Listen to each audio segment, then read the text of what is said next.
Hi friends, welcome to government jobs portal.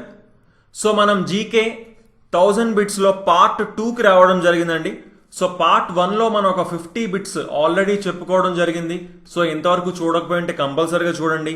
And ఇప్పుడు second పార్ట్లో మరొక 50 బిట్స్ చెప్పుకుందాం. సో అలా మనం ఈ 1000 బిట్స్ని కవర్ చేయడం జరుగుతుంది. సో మీరు చేయాల్సిందల్లా ఈ వీడియోని లైక్ చేసి మీ ఫ్రెండ్స్ అందరికీ తప్పకుండా షేర్ చేయండి. అలాగే మీకు ఎలాంటి డౌట్ ఉన్నా సరే తప్పకుండా కింద కామెంట్ చేయండి. సో అలాగే జీజేపీ తెలుగు అనే మా ఆండ్రాయిడ్ యాప్లో మనకి పెయిడ్ క్లాసెస్ అన్నీ కూడా అవైలబుల్గా ఉన్నాయండి.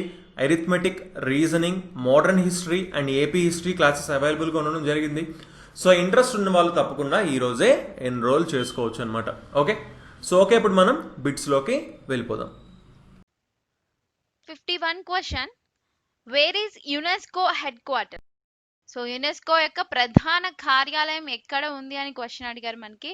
సో యునెస్కోలో మనకి యునెస్కో ఫుల్ నేమ్ ఏంటి అంటే United Nations educational, scientific and cultural organization, right? So United Nations educational and scientific and cultural organization. ఇది మనకి యునెస్కో యొక్క ఫుల్ నేమ్ అండి. ఓకే, అయితే దీని యొక్క ప్రధాన కార్యాలయం ఎక్కడ ఉంది అని అడుగుతున్నారు. ఆప్షన్స్ వచ్చేసి మనకి Washington, London, Paris, Geneva. So ఎక్కడ ఉంది మనకి UNESCO headquarters? It is in Paris, right? Option C is the correct one అండి. ఓకే, సో దీన్నే మనం తెలుగులో ఐక్యరాజ్య సమితి విద్య, వైజ్ఞానిక, సాంస్కృతిక సంస్థ అంటాము.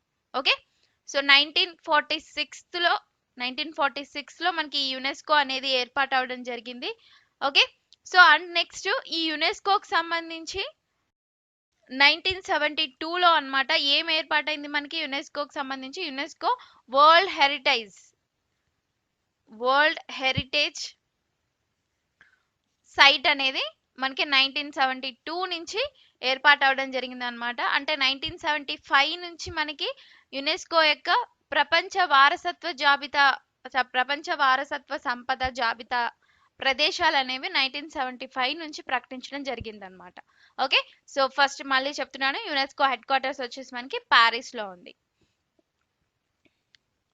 And next one, Turkey capital. Okay, so Turkey రాజధాని అడుగుతున్నారు. సో మనకి ఇక్కడ ఆప్షన్స్ ఏమున్నాయి? Ankara, Istanbul, Vienna, none of the above, అంటే పైవేవి కాదు. సో టర్కీ క్యాపిటల్ ఏంటి మనకి? టర్కీ రాజధాని అంటే it is Ankara. Okay, so Ankara is the correct one అండి. అండ్ ఇక్కడ ఇంకొకటి ఉంది ఇస్తాంబుల్ అనేది. ఇదే ఏంటి అంటే మనకి టర్కీలో లార్జెస్ట్ సిటీ అన్నమాట. అతిపెద్ద నగరం మనకి టర్కీలో ఏంటి అంటే ఇస్తాంబుల్. టర్కీ క్యాపిటల్ వచ్చేసి అంకారా. ఓకే, సో ఇంకా టర్కీ గురించి చూస్తే మనకి టర్కీ క్యాపిటల్ అంకారా అనుకున్నాం. టర్కీ ప్రెసిడెంట్ ఎవరు మనకి? Recep Tayyip Erdogan. Okay, so note down చేసుకోండి, Recep Tayyip Erdogan, right? So next Turkey currency ఏంటి? సో టర్కీ యొక్క కరెన్సీ ఏంటి అంటే టర్కిష్ లిరా అన్నమాట. ఓకే, సో అది టర్కీ గురించి. So Turkey capital Ankara. Next 53rd question, city of festivals is named after which city? So city of festivals అనేది ఏ నగరానికి పేరు? సో ఇక్కడ ఉన్న వాటిలో ఏ నగరానికి మనకి సిటీ ఆఫ్ ఫెస్టివల్ అని పిలుస్తారు? ఆప్షన్స్ ఏమున్నాయి మనకి? బద్రీనాథ్, మదురై, పూరి, కేదారినాథ్. ఈ 4 కూడా మనకి ఒక టెంపుల్స్ కి సంబంధించినటువంటి ఫేమస్ ప్లేసెస్ ఇవన్నీ కూడాను. సో బద్రీనాథ్, కేదారినాథ్ ఈ రెండు కూడా మనకి ఎక్కడ ఉన్నాయి? బద్రీనాథ్, కేదారినాథ్ ఉత్తరాఖండ్ లో ఉన్నాయి, రైట్? సో ఇక్కడ మనకి చార్ధామ్ ఉన్నాయి కదా, సో వాటిలో మనకి బద్రీనాథ్, కేదార్నాథ్ అనేది ఫేమస్ అన్నమాట. అండ్ నెక్స్ట్ మదురైలో మనకి మీనాక్షి టెంపుల్ ఉంది. అలాగే పూరిలో పూరి జగన్నాథ స్వామి అంటాం కదా, సో ఆ టెంపుల్ అనేది ఫేమస్ అన్నమాట. అయితే ఇక్కడ ఏ ప్లేస్ కి మనకి సిటీ ఆఫ్ ఫెస్టివల్స్ అని పిలుస్తున్నారు? సో ఆన్సర్ ఏంటి మనకి? Option B is the correct one, right? So Madurai నగరాన్ని ఏమని పిలుస్తున్నారు అంటే సిటీ ఆఫ్ ఫెస్టివల్స్ అని చెప్పి పిలుస్తారనమాట. సో మదురై అనేది మనకి ఎక్కడుంది? ఇది మనకి తమిళనాడులో ఉంది. పూరి వచ్చేసి మనకి ఎక్కడుంది, అది ఒడిస్సాలో ఉంది. అండ్ బద్రీనాథ్ కేదారీనాథ్ వచ్చేసి మనకి ఉత్తరాఖండ్ లో ఉంది. ఓకే, సో తమిళనాడు చూసుకుంటే మనకి తమిళనాడులో ఈ మదురై అనేది ఉంది. ఇక్కడ మనకి మీనాక్షి టెంపుల్ అనేది ఫేమస్ అన్నమాట. Okay, so next one, which city is known as the queen of Arabian. So queen of Arabian అని చెప్పి ఏ నగరానికి పేరు అని అడుగుతున్నారు. ఆప్షన్స్ వచ్చేసి మనకి గోవా, కొచ్చి, కేరళ, గోవా. సో సారీ, ఇది నన్ ఆఫ్ ద ఎబో అండి, ఏది కాదు అని చెప్పి. సో టైప్ మిస్టేక్ ఇది. క్వీన్ ఆఫ్ అరేబియన్ అని ఏ నగరానికి పేరు, రైట్? సో ఆన్సర్ ఏంటి మనకి, క్వీన్ ఆఫ్ అరేబియన్ అనేది ఇట్ ఈస్ కొచ్చి అన్నమాట. Okay, so option B is the correct one అండి. కొచ్చి అనేది మనకి ఏ ప్లేస్ లో ఉంది, ఇది కేరళలో ఉంది, రైట్? సో మనకి 14th సెంచరీ నుంచి కూడా ఇండియాలో ఈ కొచ్చి కేరళ అనేది, కేరళ అనే కాదు, వెస్ట్ కోస్ట్ ప్రాంతం అంతా కూడా, పశ్చిమ తీర ప్రాంతం అంతా కూడా స్పైసెస్, సో స్పైసెస్ కి వాణిజ్య కేంద్రంగా ఈ ప్రాంతం అంతా ఉండేదన్నమాట 14th సెంచరీ అంతా కూడా. ఓకే, సో ఇక్కడ మనకి ట్రేడ్ అనేది, వాణిజ్యం, వర్తకం, ఇవన్నీ కూడా మనకి ఎవరితో చేసేవాళ్ళు వీళ్ళు ఇక్కడ వాళ్ళు అంటే అరబ్ మర్చెంట్స్ తోటి చేసేవాళ్ళు అనమాట. ఓకే, సో అందుకని చెప్పి మనకి ఈ క్వీన్ ఆఫ్ అరేబియన్ అనే ప్రాంతం అనేది పేరు వచ్చింది అనమాట కొచ్చికి. ఓకే, సో 1503లో చూసుకుంటే పోర్చుగీస్ వారు కొచ్చిని ఆక్రమించి first European colonies in India అనేది ఏర్పాటు చేయడం జరిగింది అనమాట. ఓకే, సో కొచ్చి చూసుకుంటే మనకి ఎక్కడ, ఇది కేరళలో ఉంది. సో కేరళ క్యాపిటల్ ఏంటి మనకి తిరువనంతపురం. అండ్ కేరళ ముఖ్యమంత్రి Pinarayi Vijayan, Kerala governor Arif Mohammad Khan. Okay, so option B is the correct one. Next question 55th, in which state is the Simlipal biosphere reserve. So Simlipal biosphere reserve ఏ రాష్ట్రంలో ఉంది? సో ఆప్షన్స్ ఏమున్నాయి మనకి, మణిపూర్, కేరళ, సిక్కిం, ఒడిస్సా, రైట్? సో ఈ సిమ్లీపాల్ బయోస్పియర్ రిజర్వ్ అనేది మనకి ఎక్కడుంది అంటే ఆన్సర్ వచ్చేసి ఇట్ ఈస్ ఇన్ ఒడిస్సా అన్నమాట. Option D is the correct one అండి.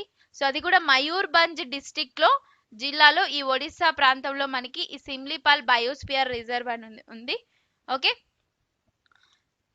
సో ఇంకొకటి ఏంటి అంటే ఈ సిమ్లీపాల్ బయోస్పియర్ రిజర్వ్ లో ఎక్కువగా టైగర్ రిజర్వ్స్, ఎలిఫెంట్ రిజర్వ్స్ అనేవి ఉన్నాయన్నమాట, ఫేమస్ అన్నమాట ఇవి.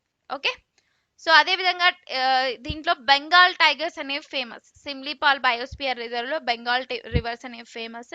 It is the 7th largest park in India అన్నమాట.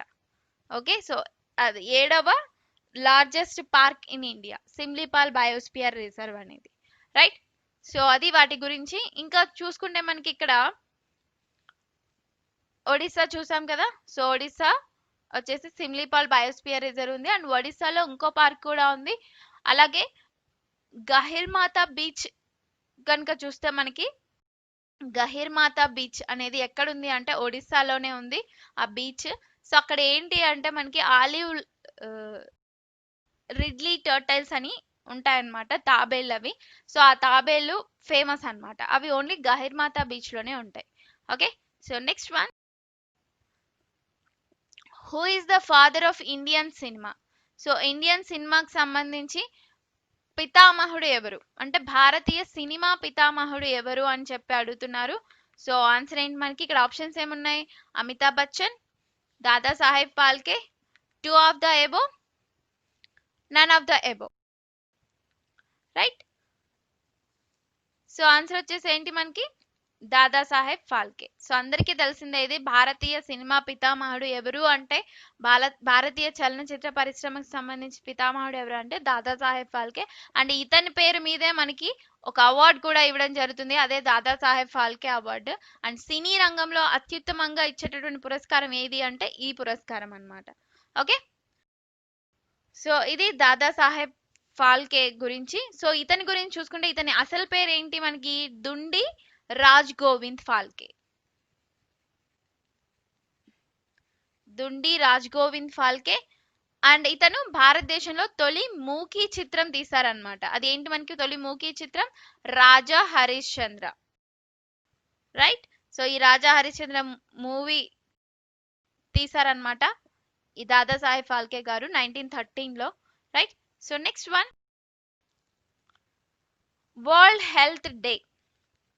Okay, so world health day, ప్రపంచ ఆరోగ్య దినోత్సవం ఎప్పుడు జరుపుకుంటారు? ఆప్షన్స్ ఏమున్నాయి మనకి? September 9th, April 7th, May 7th, August 7th.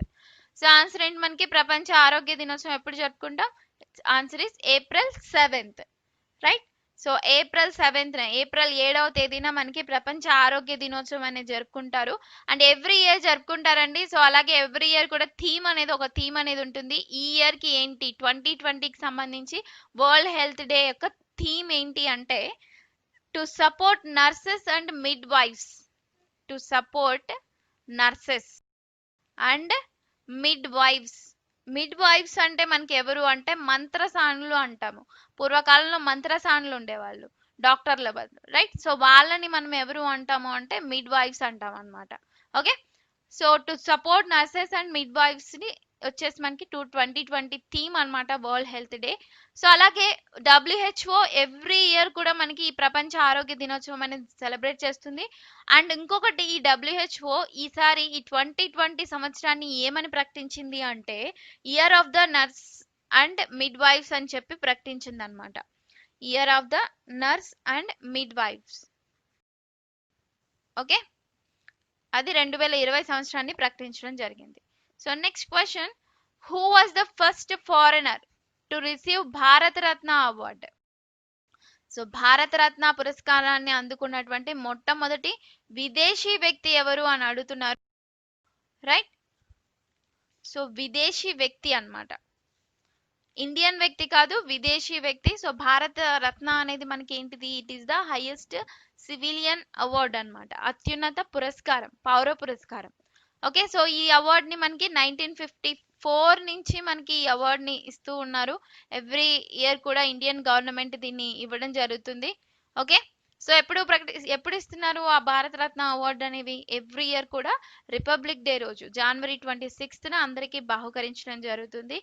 అయితే ఇక్కడ మనకి మొట్టమొదటి విదేశీ వ్యక్తి ఎవరు అని అడుగుతున్నారు. సో విదేశీయుడు ఎవరు మనకి? Khan Abdul Ghaffar Khan. So option C is the correct one అండి, ఖాన్ అబ్దుల్ గఫార్ ఖాన్. సో ఇతను ఏ ప్రాంతం అంటే పాకిస్తాన్ అన్నమాట. సో విదేశీ వ్యక్తి ఎవరు అంటే ఈ పాకిస్తాన్ వ్యక్తి. ఇతని ఫ్రంటియర్ గాంధీ అని కూడా అంటారు, పాకిస్తాన్ కి సంబంధించి ఫ్రంటియర్ గాంధీ అంటారు, రైట్. సో నెక్స్ట్ వచ్చేసి ఇక్కడ మనకి నెల్సన్ మండేలా గారు కూడా ఉన్నారు. ఇతను వచ్చేసి సెకండ్ ఫారినర్ అన్నమాట. ఫస్ట్ ఫారినర్ ఎవరు అంటే ఖాన్ అబ్దుల్ గఫార్ ఖాన్. సెకండ్ వ్యక్తి ఎవరు అంటే నెల్సన్ మండేలా. నెల్సన్ మండేలా వచ్చేసి మనకి సౌత్ ఆఫ్రికాకు చెందినటువంటి వ్యక్తి అన్నమాట. Okay, so next one, who is the first Indian to preside over the international court of justice?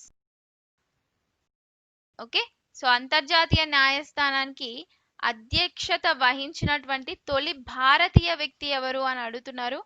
అంతర్జాతీయ న్యాయస్థానం, international court of justice. So ఇది ఎక్కడ ఉందండి మనకి? దీని యొక్క హెడ్ క్వార్టర్స్ ఎక్కడ మనకి? ఇది ది హేగ్, నెదర్లాండ్స్ లో ఉంది. నెదర్లాండ్స్, ది హేగ్ లో ఉందన్నమాట ఇంటర్నేషనల్ కోర్ట్ ఆఫ్ జస్టిస్ అనేది, రైట్. సో ఇందులో చూసుకుంటే మనకి ఆప్షన్స్ ఏమున్నాయి ఇక్కడ? నాగేంద్ర సింగ్, విజయలక్ష్మి పండిట్, బిఎన్ రావు, సిడి దేశ్ముఖ్. సో అయితే ఎవరు తొలి భారతీయ వ్యక్తి అధ్యక్షత వహించారు అంతర్జాతీయ న్యాయస్థానానికి? ఓకే, సో మనకి ఎవరు అంటే ఆన్సర్ వచ్చేసి B N Rao. Okay, so Benegal Rao అన్నమాట ఇతను, B N Rao. So answer C is the correct one అండి. సో ఇక్కడ రిమైనింగ్ నాగేంద్ర సింగ్ చూసుకుంటే ఇతను కూడా ఉన్నారు, కాకపోతే బిఎన్ రావ్ వచ్చేసి మనకి ఫస్ట్ అన్నమాట. 1952-53లో ఇతను ఉండడం జరిగింది, రైట్. సో ఇది అంతర్జాతీయ న్యాయస్థానంలో పనిచేసినటువంటి భారతీయ న్యాయమూర్తులు. Next 60th question, where is the silent valley? So silent valley అనేది ఎక్కడ ఉంది? సో మనకి సైలెంట్ వ్యాలీ అని చూసుకుంటే సైలెంట్ వ్యాలీ నేషనల్ పార్క్ కూడా ఉంది. సో అదేంటో చూద్దాం. సో ఎక్కడ ఉంది మనకి? ఆప్షన్స్ ఏమున్నాయి? కర్ణాటక, కేరళ, తమిళనాడు, మధ్యప్రదేశ్, ఈ ప్లేస్లు అన్నమాట. అయితే ఎక్కడ ఉంది silent valley? So silent valley అనగానే మనకి ఏం గుర్తు రావాలి? కేరళ గుర్తు రావాలన్నమాట. ఓకే, సో సైలెంట్ వ్యాలీ అనేది కేరళలో ఉంది, అది కూడా పాలక్కడ్ గ్రామంలో, పాలక్కడ్ జిల్లాలో ఈ కేరళ ప్రాంతంలో సైలెంట్ వ్యాలీ అనేది ఉంది. ఇది ఒక ప్రాంతం. ఆ ప్రాంతమే ఇప్పుడు మనకి సైలెంట్ వ్యాలీ నేషనల్ పార్క్ గా ప్రకటించడం జరిగిందనమాట. సో యాక్చువల్లీ ఏం జరిగింది అంటే మనకి సైలెంట్ వ్యాలీ నేషనల్ పార్క్ ఎలా అయింది అంటే, సో ఈ సైలెంట్ వ్యాలీకి మనకి 1973లో అన్నమాట ఒక ఉద్యమం స్టార్ట్ చేశారు. ఏంటా ఉద్యమం అంటే సేవ్ సైలెంట్ వ్యాలీ అని చెప్పేసి. ఓకే, సో ఇదొక మొత్తం అటవీ ప్రాంతం అన్నమాట. ఈ సైలెంట్ వ్యాలీ ప్రాంతం అంతా ఏంటి అంటే ఒక అటవీ ప్రాంతం, అది కూడా ఒక ట్రాపికల్ ఫారెస్ట్, అది సతత హరిత ఉష్ణమండల అడవి ప్రాంతం అన్నమాట. సో అది మనకి కేరళలోని పాలక్కడ్ జిల్లాలో ఉంది. అయితే దీనికి దగ్గరలో మనకి ఏంటి అంటే ఒక హైడ్రో ఎలక్ట్రిక్ పవర్ ప్రాజెక్ట్ అనేది ఉందన్నమాట. అంటే జల విద్యుత్ ప్రాజెక్ట్ అనేది సైలెంట్ వ్యాలీ అటవీ ప్రాంతం దగ్గర ఉంది. సో దాని నుంచి కాపాడడం కోసం అన్నమాట 1973లో స్కూల్ టీచర్స్, అలాగే కేరళ శాస్త్ర సాహిత్య పరిషత్ వాళ్ళు, శాస్త్ర సాహిత్య పరిషత్ వాళ్ళు అనమాట, వీళ్ళంతా కలిసి ఏం చేశారు అంటే ఒక ఉద్యమాన్ని స్టార్ట్ చేశారు. ఆ ఉద్యమమే సేవ్ సైలెంట్ వ్యాలీ అని చెప్పి. సో దాని తర్వాత 1985లో ఏమైంది అంటే ఈ సైలెంట్ వ్యాలీ ప్రాంతాన్ని సైలెంట్ వ్యాలీ నేషనల్ పార్క్ గా ప్రకటించడం జరిగిందనమాట. ఓకే, సో ఇప్పుడు మనకి ఎక్కడుంది సైలెంట్ వ్యాలీ అంటే కేరళలో ఉంది. ఓకే, సో దట్స్ ఇట్ అండి. Option B is the correct one. 61 question, the Colorado plateau is in which country? Colorado పీఠభూమి ఏ దేశంలో ఉంది? సో ఆప్షన్స్ ఏమున్నాయి మనకి ఇక్కడ? Canada, America, Chile, Germany. Okay, so answer ఏంటి మనకి? కొలరాడో పీఠభూమి ఏ దేశంలో ఉంది అని అడుగుతున్నారు, ఏ కంట్రీలో. సో అది వచ్చేసి మనకి అమెరికాలో ఉంది. Okay, so option B is the correct అండి. ఓకే, సో ఇది మనకి యుఎస్ఏలో ఉంది ఈ కొలరాడో పీఠభూమి అనేది.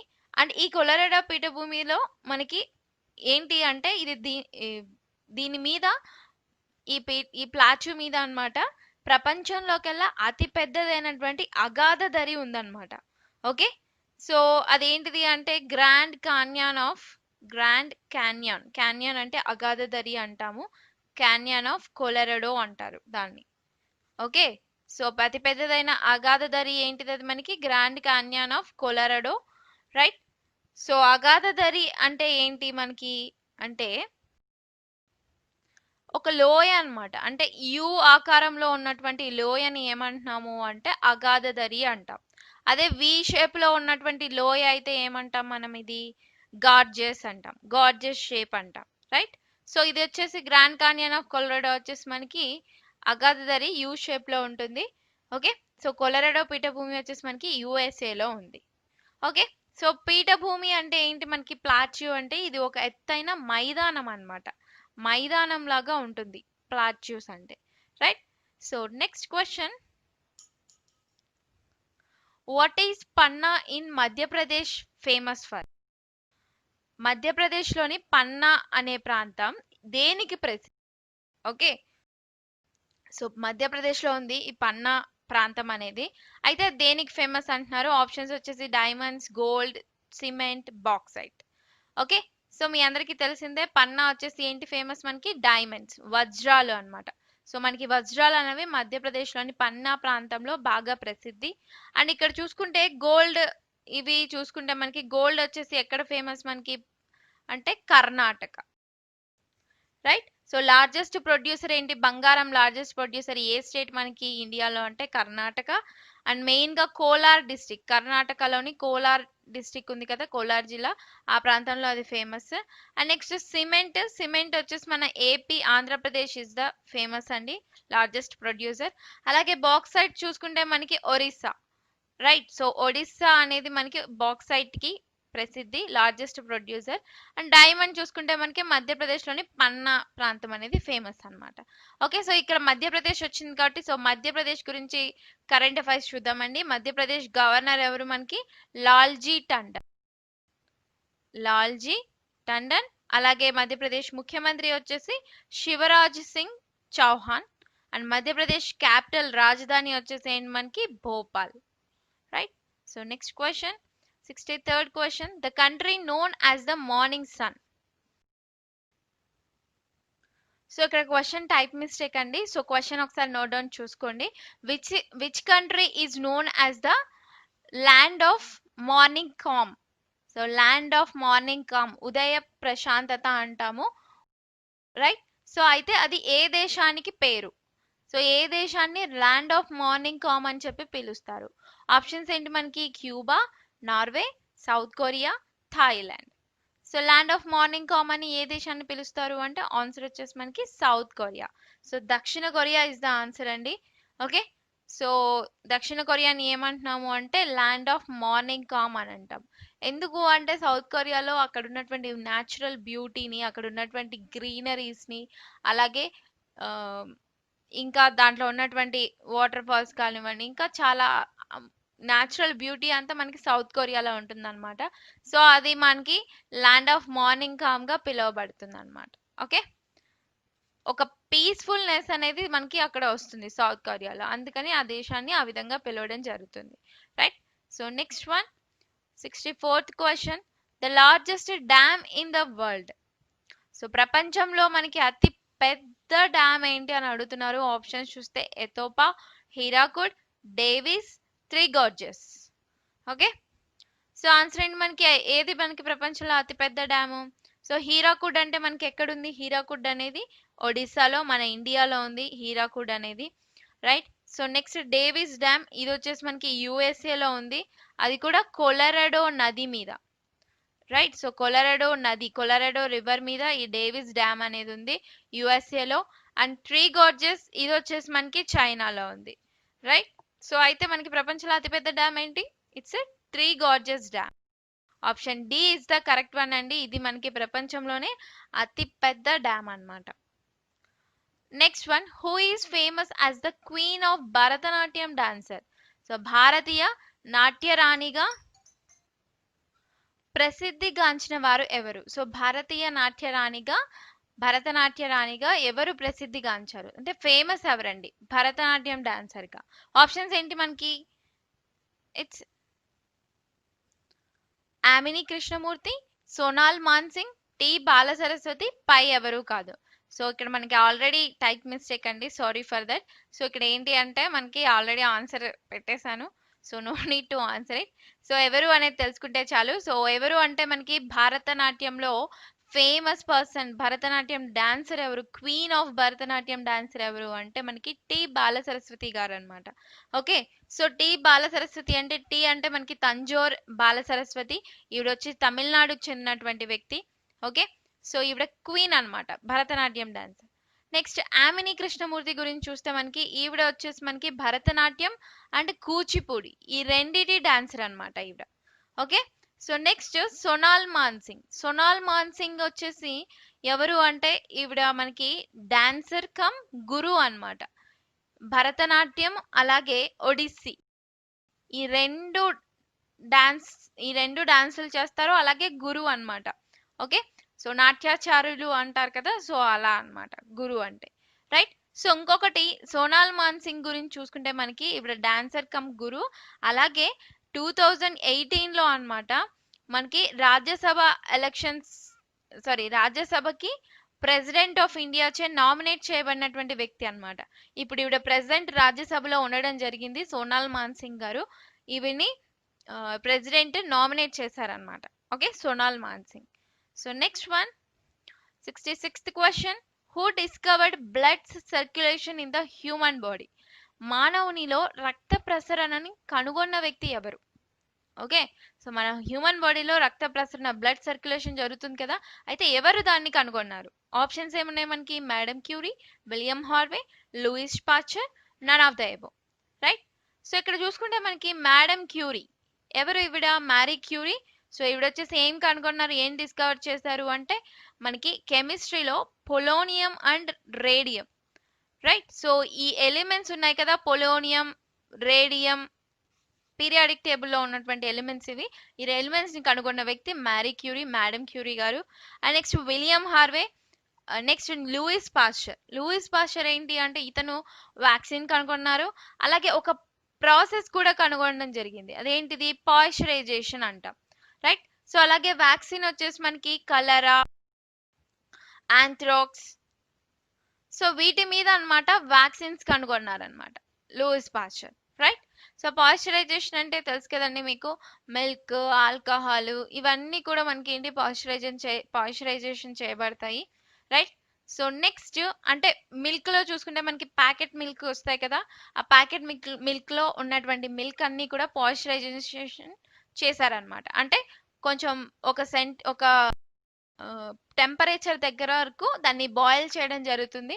బాయిల్ చేసి చల్లార్చి మళ్ళీ వాటిని ప్యాకెట్లో పెట్టడం జరుగుతుంది అనమాట. రైట్. సో నెక్స్ట్ అంటే నిల్వ ఉండడానికి ఇలాంటి పద్ధతి చేయడం జరిగింది అనమాట. Next William Harvey. సో ఇతను మనకి మానవుల్లో రక్త ప్రసరణ, బ్లడ్ సర్క్యులేషన్ అనేది కనుగొనడం జరిగింది అనమాట. సో ఆన్సర్ ఎవరు మనకి option B is the correct one. Next 67th question, which of the following vitamins helps to heal wounds? Right. So గాయములు త్వరగా మానుటకి సహాయపడేటటువంటి విటమిన్ ఏది అని అడుగుతున్నారు. సో ఆప్షన్స్ ఏంటి మనకి, vitamin C, vitamin B, vitamin K, vitamin D. So answer ఏంటి మనకి, obviously it is vitamin C. So vitamin C అనేది మనకి ఎప్పుడైనా గాయం అయితే కనుక అది తొందరగా మానిపోవడానికి యూజ్ అవుతుంది అనమాట, విటమిన్ సి అనేది. దీన్నే మనం ఏమంటున్నాము, ఆస్కార్బిక్ యాసిడ్ అంటున్నాం. ఆస్కార్బిక్ ఆమ్లం, ఆస్కార్బిక్ యాసిడ్. రైట్. సో దీని లోపం వల్ల వచ్చేటటువంటి విటమిన్ సి లోపం వల్ల వచ్చేటటువంటి వ్యాధి ఏంటి మనకి, స్కర్వీ వ్యాధి. Okay. So next vitamin B గురించి చూద్దాం. విటమిన్ బిలో మనకి చాలా ఉన్నాయి, B1, B2, B3, B6, B12. So ఇవన్నీ కూడా ఈ విటమిన్ బి కేటగిరీకి చెందినవే అనమాట. And next vitamin K. Vitamin K వచ్చేసి ఇది మనకి యాంటీ బ్లీడింగ్ విటమిన్. అంటే రక్తం గడ్డ కట్టుటకి ఉపయోగపడే విటమిన్ ఏది అంటే మనకి విటమిన్ కే. గాయాలు తొందరగా మానటానికి విటమిన్ సి అయితే రక్తం గడ్డ కట్టడానికి విటమిన్ కే అన్నమాట. ఓకే.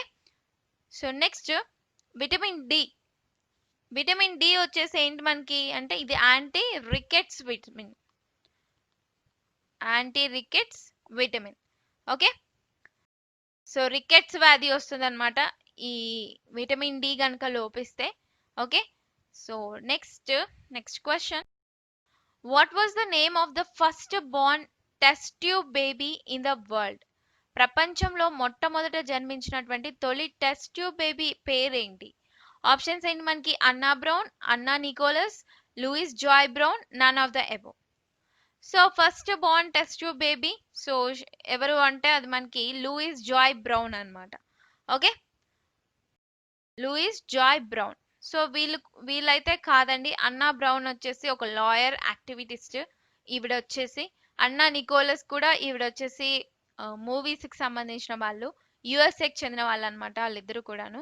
రైట్. సో ఇక్కడ మనకి first born test tube baby ఎవరు అంటే Louise Joy Brown. Option C is the correct one. Where is the world meteorological organization headquarters? WMO అంటే ప్రపంచ వాతావరణ సంస్థ. దీని యొక్క ప్రధాన కార్యాలయం ఎక్కడ ఉంది?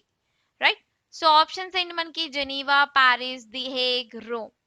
సో ఎక్కడ ఉంది మనకి ప్రపంచ వాతావరణ సంస్థ? So it is in Geneva. Right. So Geneva ఎక్కడ ఉంది మనకి, స్విట్జర్లాండ్.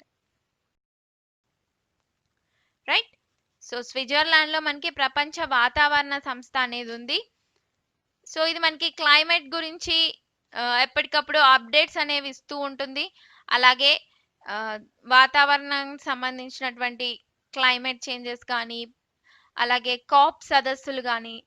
రైట్. సో ఈ సదస్సులన్నీ కూడా మనకి ఇదే నిర్వహించడం జరుగుతుంది అనమాట. Okay. So that's it. So next question, which city is known as the queen of mountains? So ఇంకోటి పాయింట్ మర్చిపోయాను ఇక్కడ, ఈ వరల్డ్ మెటరలాజికల్ ఆర్గనైజేషన్ లో 193 మెంబర్ కంట్రీస్ అనేవి ఉంటాయన్నమాట.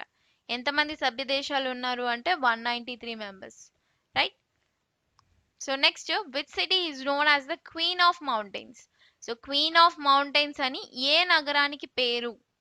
ఇక్కడ ఉన్నటువంటి నగరాల్లో ఏ నగరాన్ని క్వీన్ ఆఫ్ మౌంటైన్స్ అంటారు? సో ఏవైతే మౌంటైన్స్ ఎక్కువగా ఉంటుందో అవే మనకి క్వీన్ ఆఫ్ మౌంటైన్స్ అంటాం.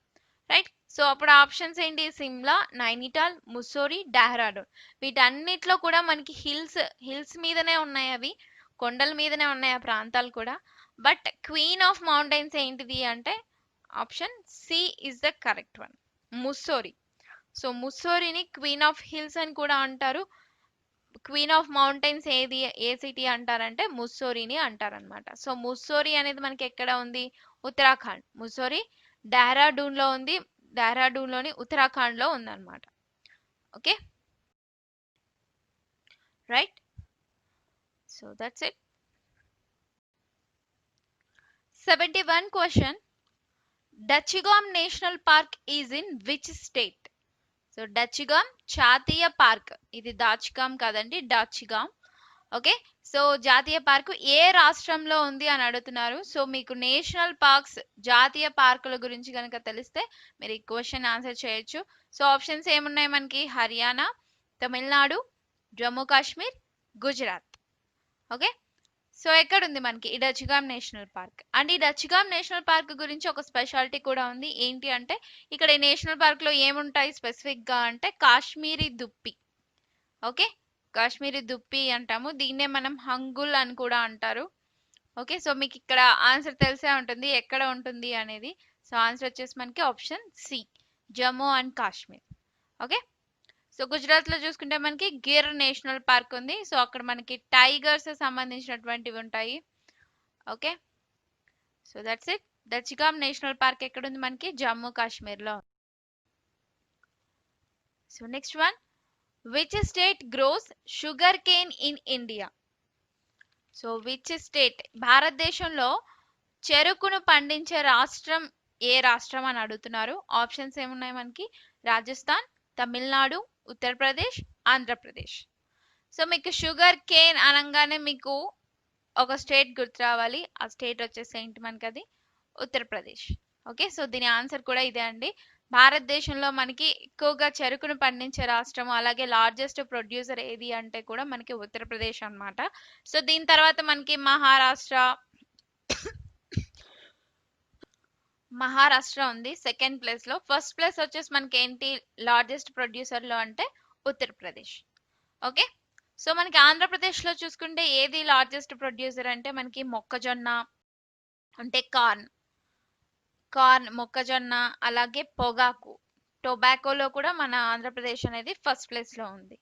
ఓకే, సో నెక్స్ట్ తమిళనాడు, అలాగే రాజస్థాన్. ఓకే, సో వీటిలో చూసుకుంటే మనకి ఉత్తరప్రదేశ్ ఫస్ట్ ఉంటే మహారాష్ట్ర సెకండ్ ప్లేస్ ఉందన్నమాట. So option C is the correct one. Next 73rd question, in which wild life sanctuary is the one horn rhinoceros protected? ఒంటి కొమ్ము ఖడ్గమృగాలను ఏ వన్యమృగ సంరక్షణ కేంద్రంలో సంరక్షిస్తారు? సో వైల్డ్ లైఫ్ సాంచురీ గురించి అడుగుతున్నారు ఇక్కడ. అందులో వైల్డ్ లైఫ్ సాంచురీలో ఏంటి? One horn rhinoceros, that means వంటి కొమ్ము ఖడ్గమృగం అనేది ఉంటుంది. సో అది ఎక్కడ ఉంది మనకి? ఆప్షన్స్ ఏంటి? కన్హా, ఖజిరంగా, సో ఇక్కడ స్పెల్లింగ్ తప్పండి, KHA Kaziranga. And next Bannerghatta, and next one వచ్చేసి ఘనా. ఓకే, సో ఏది మనకి వైల్డ్ లైఫ్ సాంచురీలో ఉంది వన్ హార్న్ రైనోసిరిస్ అంటే its answer is Kaziranga. Okay, option B is the correct one అండి. సో ఖజిరంగా నేషనల్ పార్క్ లో మనకి ఒంటి కొమ్ము ఖడ్గమృగాలు అనేవి ఉంటాయి. ఈ పార్క్ ఎక్కడుంది మనకి? అస్సాంలో ఉంది. రైట్, సో అస్సాంలో ఉంది. అండ్ అస్సాంలో ఇంకోటి కూడా ఉంది, అదేంటి అంటే Manas national park. Okay, so ఇవి రెండు కూడా మనకి ఏంటి వరల్డ్ హెరిటేజ్ సైట్స్ గా గుర్తించడం జరిగింది అనమాట యునెస్కో. ఓకే, సో ఇందులో మనకి ఒంటి కొమ్ము ఖడ్గమృగాలు అనేవి ఉంటాయి. Right, so next Kanha national park ఎక్కడుంది మనకి అంటే మధ్యప్రదేశ్ లో ఉంది. అలాగే బన్నేర్ఘాట్ నేషనల్ పార్క్ వచ్చేసి ఎక్కడుంది మనకి? కర్ణాటకలో ఉంది. అలాగే ఘనా నేషనల్ పార్క్, ఈ ఘనా నేషనల్ పార్క్ ని కియోలాడియో పక్షి సంరక్షణ కేంద్రం అని కూడా అంటారు. ఓకే, సో ఇది ఎక్కడుంది మనకి? రాజస్థాన్ లో ఉంది. ఓకే, సో ఇవి వీటి గురించి. So 74th question, where is Hindustan aeronautics limited? Hall గురించి అడుగుతున్నారు, అది ఎక్కడ ఉంది అని. హిందుస్థాన్ ఏరోనాటిక్స్ లిమిటెడ్ ఎక్కడ ఉంది? ఆప్షన్స్ పూణే, ఢిల్లీ, బెంగళూరు, ముంబై. సో ఎక్కడ ఉందండి మనకి హాల్ అనేది? ఆబ్వియస్లీ మనకి ఎక్కడ ఉంది మీ అందరికీ తెలిసే ఉంటుంది, ఆప్షన్ సి బెంగళూరులో ఉంది. సో దీని యొక్క హెడ్ క్వార్టర్స్ వచ్చేసి బెంగళూరు. రైట్, సో ఇది ఏం చేస్తుంది, హిందుస్థాన్ ఏరోనాటిక్స్ లిమిటెడ్ అనేది ఏవైతే ఏరోప్లేన్స్ ఇవన్నీ ఉన్నాయి కదా, సో వాటి యొక్క విడి భాగాల్ని వాటిని తయారు చేస్తుంది అనమాట. ఓకే, సో అది హిందుస్థాన్ ఏరోనాటిక్స్ లిమిటెడ్ వచ్చేసి బెంగళూరులో ఉంది. And next 75th question, which dance is popularly known as poor man's Kathakali. So మనకి కథాకళి అనే కాదు, పూర్ మ్యాన్స్ కథాకళి అని కూడా ఒక నాట్యం ఫేమస్ అయింది అది. ఓకే, సో అది ఏంటిది అని అడుగుతున్నారు. సో పేదవాని కథాకళిగా ప్రఖ్యాతిగాంచిన నృత్యం ఏది? ఆప్షన్స్ ఏంటి, కథక్, ద మోహిని యాట్టం అండి ఇది, సారీ టైప్ మిస్టేక్ అది. Next ఒత్తుమ్ తుల్లాల్, టుమ్ తుల్లాల్. Next చక్యార్ కోతు.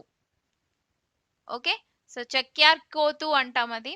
So poor man's Kathakali అని ఏ డాన్స్ ని అంటారు అంటే, సో ఆబ్వియస్లీ కథక్ అంటే కాదు. సో కథక్ అనేది ఒక రాష్ట్రం యొక్క నృత్యం అది. అండ్ మోహిని అట్టం కూడా,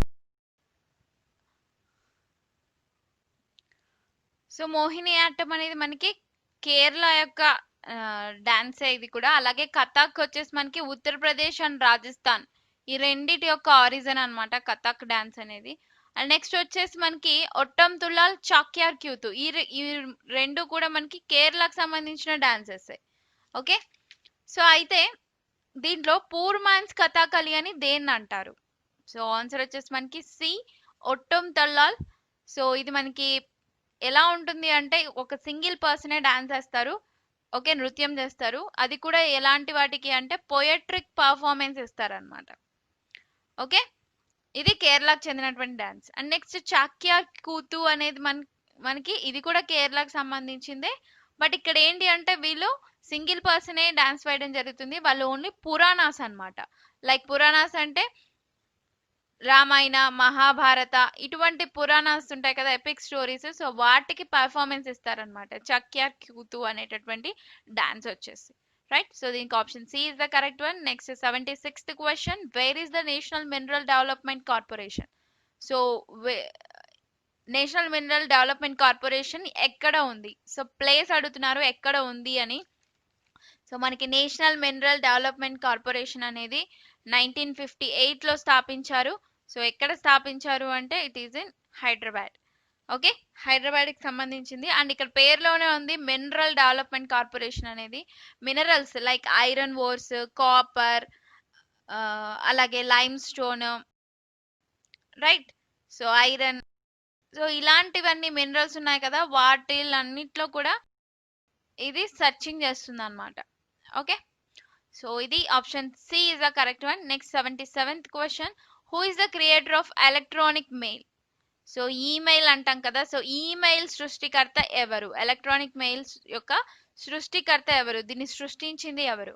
options, Ray Tomlinson, Bill Gates, Mark Zuckerberg, Kevin Systrom. So answer ఏంటి మనకి? సో ఆబ్వియస్లీ ఇక్కడ బిల్ గేట్స్ చూస్తే బిల్ గేట్స్ అయితే కాదు. అండ్ నెక్స్ట్ మార్క్ జూకర్బర్గ్, ఇతను వచ్చేసి ఫేస్బుక్ ఫౌండర్, ఫేస్బుక్ సృష్టికర్త. కెవిన్ సిస్ట్రోమ్ వచ్చేసి మనకి ఇన్స్టాగ్రామ్. సో మీకు సోషల్ మీడియాస్ కనుక ఐడియా ఉంటే ఇన్స్టాగ్రామ్ చూస్తే అది ఒక ఫోటో షేరింగ్ సోషల్ మీడియా అది.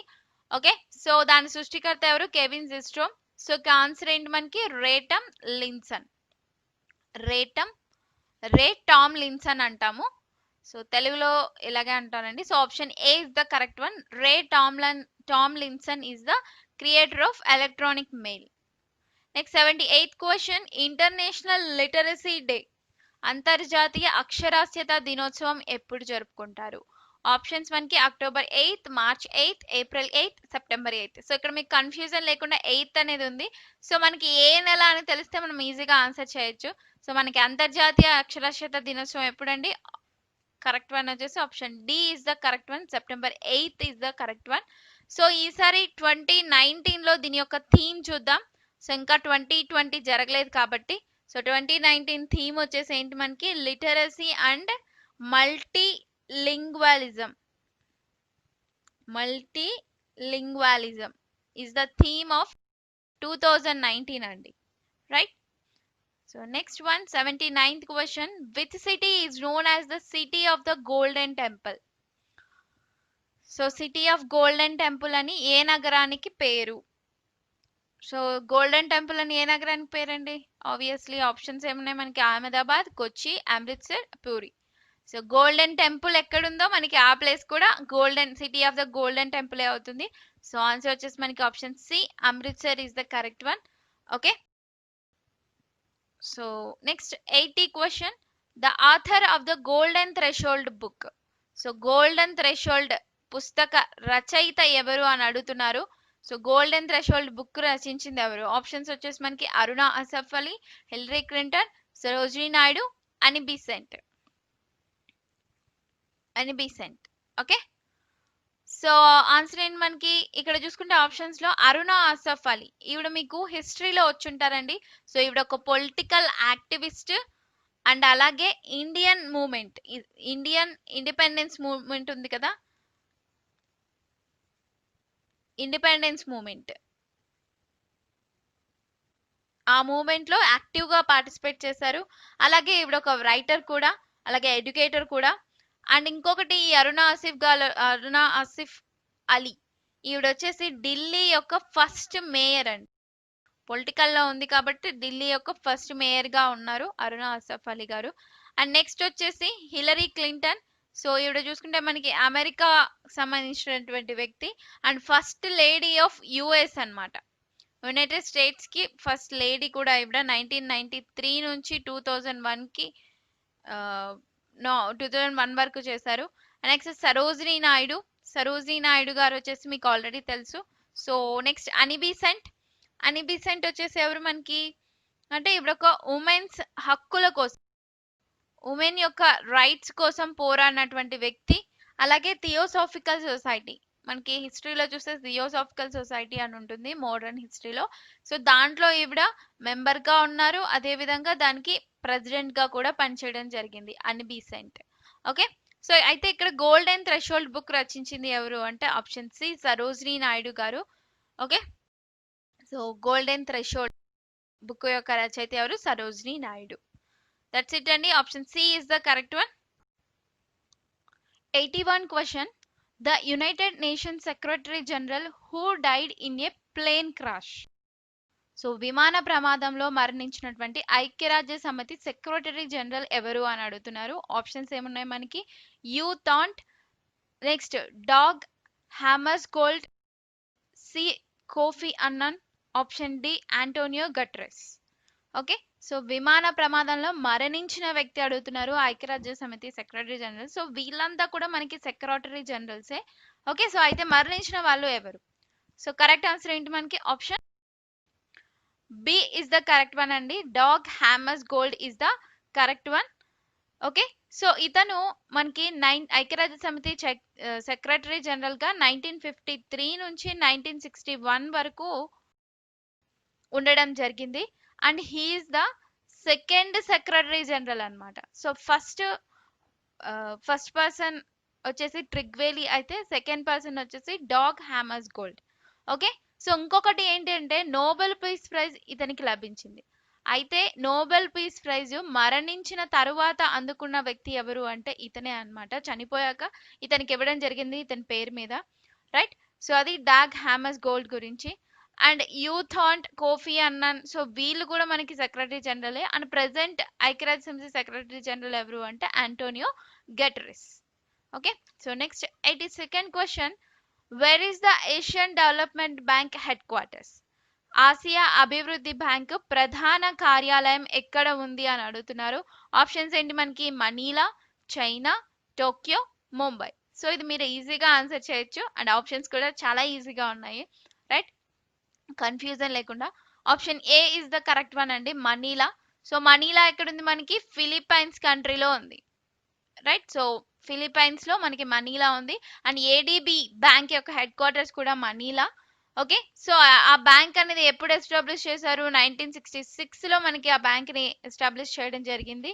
And present Asian development bank యొక్క ప్రెసిడెంట్ ఎవరు? సో ప్రెసిడెంట్ ఎవరండి? ADB president he's Asian development bank యొక్క ప్రెసిడెంట్ వచ్చేసి మసాత్సుగు అసాకావా. మసాత్సుగు అసాకావా, రైట్. సో 17th జనవరి 2020లో నియమితులు అవ్వడం జరిగిందనమాట present president. Okay, so next one, capital of Somalia. So Somalia యొక్క క్యాపిటల్ ఏంటి? సోమాలియా క్యాపిటల్ ఆప్షన్స్ చూద్దాము. Kabul, Mogadishu, Havana, Cairo. Okay, so Kabul ఒక్కొక్క options గురించి చూద్దామండి. సో కాబుల్ వచ్చేసి ఏంటి మనకి? ఆఫ్ఘనిస్తాన్ యొక్క క్యాపిటల్.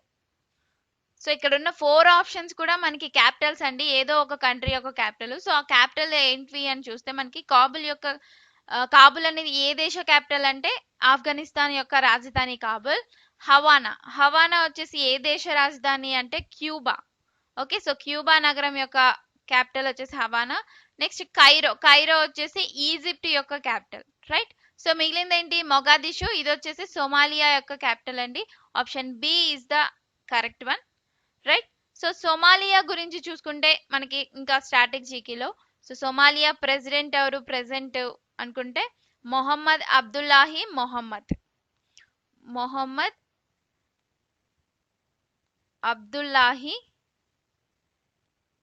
మొహమ్మద్. ఓకే, సో అలాగే సోమాలియా యొక్క ప్రైమ్ మినిస్టర్ వచ్చేసి మనకి Hassan Ali Khaire, he is the prime minister of Somalia. And Somalia currency ఏంటి? సోమాలియా కరెన్సీ చూసుకుంటే మనకి షిల్లింగ్ అన్నమాట. షిల్లాంగ్ కాదు, షిల్లింగ్ ఇది. ఓకే, సో సోమాలియా వచ్చేసి ఏ ఖండంలో ఉంటుంది అంటే మనకి ఆఫ్రికన్ దేశం అన్నమాట, ఇది ఆఫ్రికా కంట్రీ. ఓకే, సో సోమాలియాలో మనకి ఎక్కువగా అఫీషియల్ లాంగ్వేజ్ ఏంటి అంటే సోమాలి అండ్ అరబిక్ అన్నమాట. ఎందుకంటే maximum number of people Muslims ఉంటారు ఈ సోమాలియా దేశంలో. సో అందుకని ఈ దేశం యొక్క అఫీషియల్ లాంగ్వేజ్ వచ్చేసి Somali and Arabic. Okay, so 84th question, the name of the South African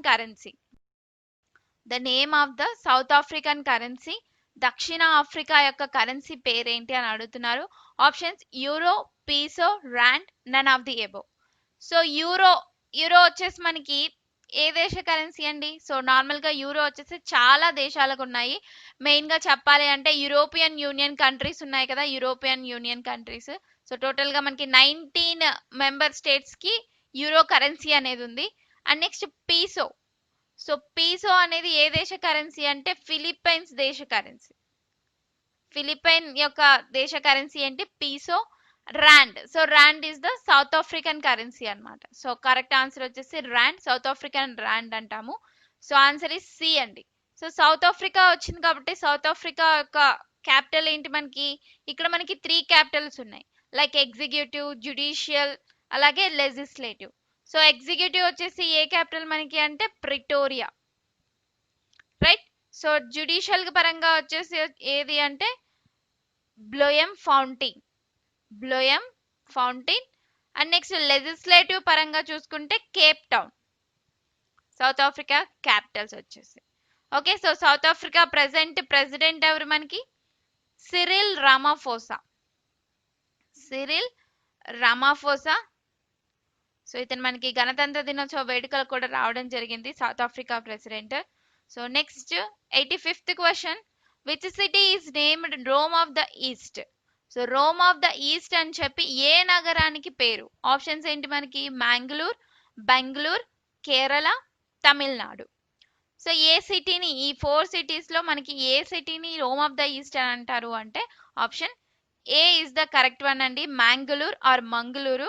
okay, so Mangalore వచ్చేసి మనకి ఏ రాష్ట్రంలో ఉంది అంటే it is in Karnataka, right.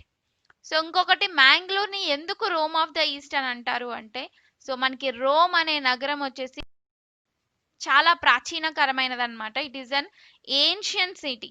Main గా చెప్పాలి అంటే ఏన్షియంట్ సిటీ అంటాము. Okay, so ancient city in world అనమాట. వరల్డ్ లో మనకి ఏన్షియంట్ సిటీ ఏదంటే రోమ్.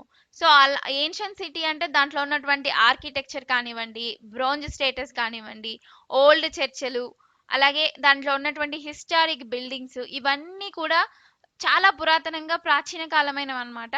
సేమ్ అలాంటి మోడల్లో తలపించేటటువంటివి మన ఇండియాలో మ్యాంగ్లూర్లో ఉంది. సో అందుకని చెప్పి మ్యాంగ్లూర్ని రోమ్ ఆఫ్ ద ఈస్ట్ అని అంటారు అనమాట. Okay, so lot of antiquity is attached to Mangalore అన్నమాట. ఓకే, సో ఇది మ్యాంగ్లూర్ గురించి. సో మ్యాంగ్లూర్ అనేది ఎక్కడుంది? మనకి కర్ణాటకలో ఉంది, right? So next 86th question, who is known as Indian మాకియవెల్లి? So Indian Machiavelli అని ఎవరిని అంటారు? ఎవరికి బిరుదుంది అసలు? ఆప్షన్స్ ఏంటి? నాగార్జున, నాగార్జున్, నాగసేన్, చాణుక్యుడు, గౌతమ్ బుద్ధుడు, రైట్? సో ఎవరిని మనం ఇండియన్ మాకియవెల్లి అని అంటాము అంటే హీఈస్ చాణుక్య అన్నమాట. So option C is the correct one అండి. సో చాణుక్యుని ఇండియన్ మాకియవెల్లి అని అంటారు. సో ఎందుకు చాణుక్యుని ఇండియన్ మాకియవెల్లి అని అంటారు అంటే, సో యాక్చువల్గా మాకియవెల్లి అని ఇంకొకరు ఉన్నారనమాట, నికోలస్ మాకియవెల్లి. సో అతనితో చాణుక్యుని కంపేర్ చేయడం జరిగింది. సో ఎందుకు అంటే చాణుక్యుడి యొక్క పొలిటికల్ గా ఉన్నటువంటి ఏవైతే రచనలు ఉన్నాయో, ఆ, అంటే రాజకీయ రచనలు కానీ ఏవైతే ఉన్నాయో అవన్నీ కూడా సేమ్ టు సేమ్ ఈ మాకియవెల్లికి ఈక్వల్ గా ఉండేవన్నమాట, నికోలస్ మాకియవెల్లికి, రైట్? సో అందుకని చెప్పి చాణుక్యుని ఇండియన్ మాకియవెల్లిగా ప్రశంసించడం జరిగింది. అండ్ చాణుక్య వచ్చేసి మనకి హిస్టరీలో చాణుక్యుడి గురించి చూసుకుంటే హీఈస్ ద చీఫ్ అడ్వైజర్ అన్నమాట. సలహాలు ఇస్తుండేవాడు ఎవరికి అంటే చంద్రగుప్త. సో చంద్రగుప్త రాజు ఉన్నారు కదా, సో అతనికి, అలాగే అతని కొడుకు అయినటువంటి బిందుసార, సో వీళ్ళిద్దరికి కూడా చాణుక్యుడు చీఫ్ అడ్వైజర్ అన్నమాట, సలహాలు ఇస్తుండేవాళ్ళు.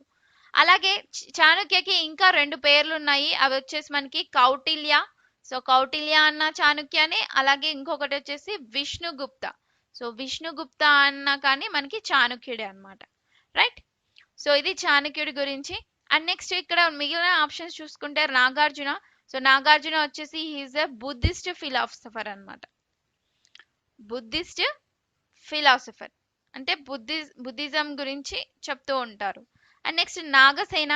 నాగసేన వచ్చేసి ఇతను మధురాని పరిపాలించేవాడు, మధుర రూలర్. అండ్ అలాగే ఇతను మిలింద పన్హా దీన్ని రచించడం జరిగింది. సో మిలింద పన్హాని రచించిన వ్యక్తి ఎవరు అంటే Nagasena. Okay, so is the person who wrote Milinda Panha. Next Gautam Buddha. So Gautam Buddha అంటే మీ అందరికి తెలిసిన వాళ్ళే. గౌతమ్ బుద్ధుడు బుద్ధిజం ని ఇన్వెంట్ చేసిన వ్యక్తి, అంటే బుద్ధిజం ని ఫౌండ్ చేసిన వ్యక్తి ఎవరు అంటే Gautam Buddha, right? So next 87th question, father of the milk revolution. So పాల విప్లవ పితామహుడు ఎవరు అని అడుగుతున్నారు. ఆప్షన్స్ వచ్చేసి మనకి M S Swaminathan, Verghese Kurien, Norman Borlaug, none of the above, పైవేవి కావు. సో ఇక్కడ మనకి ఆప్షన్స్ లో చూసుకుంటే first one M S Swaminathan. So M S Swaminathan ఎవరండి? మీ అందరికి తెలిసిన వాళ్ళే. He is the father of the green revolution in India అన్నమాట. సో ఇండియాలో మనకి హరిత విప్లవానికి పితామహుడు ఎవరు అంటే MS Swaminathan. Next Norman Borlaug అంటే మామూలుగా గ్రీన్ రెవల్యూషన్ తీసుకొచ్చిన వ్యక్తి ఎవరు? ఇండియాలో ఇన్వెంట్ చేసింది ఎంఎస్ స్వామినాథన్, బట్ టోటల్ గా వరల్డ్ లో చూసుకుంటే తీసుకొచ్చిన వ్యక్తి ఎవరు అంటే నార్మన్ బోర్లాగ్. ఏంటిది? గ్రీన్ రెవల్యూషన్, హరిత విప్లవ పితామహుడు అన్నమాట. హరిత విప్లవ పితామహుడు ఎవరు అంటే నార్మన్ బోర్లాగ్. అదే ఇండియాలో భారతదేశంలో హరిత విప్లవ పితామహుడు ఎవరు అంటే ఎంఎస్ స్వామినాథన్, రైట్? సో ఇంకెవరు మిగిలారు మనకి? వర్గీస్ కురియన్. సో ఇతన్నే మనం milk revolution, father of the milk revolution అంటారు. Option B is the correct one అండి, రైట్? సో వర్గీస్ కురియన్ గురించి చూసుకుంటే మనకి ఇతను ఆపరేషన్ ఫ్లడ్ అనేది తీసుకురావడం జరిగింది. ఆపరేషన్ ఫ్లడ్ అనేది ఇదేంటి? ఆపరేషన్ ఫ్లడ్ అంటే ఏంటి అంటే ఇట్ ఈస్ ద ప్రపంచంలోనే world's largest dairy development programme అన్నమాట. డైరీ డెవలప్మెంట్ ప్రోగ్రామ్ ఇది తీసుకొచ్చిన వ్యక్తి ఎవరు అంటే వర్గీస్ కురియన్, రైట్? సో దీని ద్వారా ఏమైంది? ఆపరేషన్ ఫ్లడ్ తీసుకొచ్చిన తర్వాత మనకి ఇండియాలో పాల యొక్క ప్రొడక్షన్ లోనే ఫస్ట్ ప్లేస్ లో ఉందన్నమాట. ఓకే, సో ఈ ఆపరేషన్ ఫ్లడ్ తీసుకొచ్చిన తర్వాత మనకి ఇండియా ప్రొడక్షన్ అనేది ఫస్ట్ ప్లేస్ లో ఉంది, రైట్? సో ఇంకొకటి వర్గీస్ కురియన్ గారిని he is the father of milk revolution అంటారు. అలాగే మిల్క్ మ్యాన్ ఇన్ ఇండియా అని కూడా అంటారు. ఓకే, మిల్క్ మ్యాన్ అని కూడా అంటారు వర్గీస్ కురియన్ ని. So next 88th question, which day is America's independence day? So America యొక్క స్వాతంత్ర దినోత్సవం ఎప్పుడు అని అడుగుతున్నారు. ఆప్షన్స్ వచ్చేసి June 4th, September 8th, July 4th, December 5th. Okay, so answer ఏంటి మనకి? ఎప్పుడు అమెరికా ఇండిపెండెన్స్ డే అంటే జూలై 4th అన్నమాట. Option C is the correct one. Next 89th question. Which are the following the book written by Bankim Chandra Chatterjee?